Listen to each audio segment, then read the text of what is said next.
உறவுகளுக்கு அன்பான வணக்கங்கள். தந்தை பூர்வீக சொத்தை எதற்காக விற்க முடியும்? இது சம்பந்தமாக உச்சநீதிமன்றம் ஒரு வழக்கில் தீர்ப்பளிச்சிருக்கிறாங்க.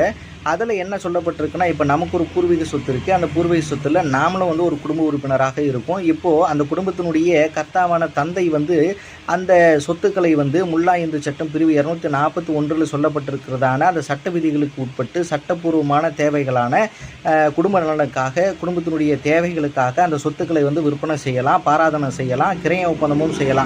அப்படி கிரைய ஒப்பந்தம் செய்யும் பொழுது இந்த மற்ற குடும்ப உறுப்பினர்களுடைய கையெழுத்து தேவைப்படாது.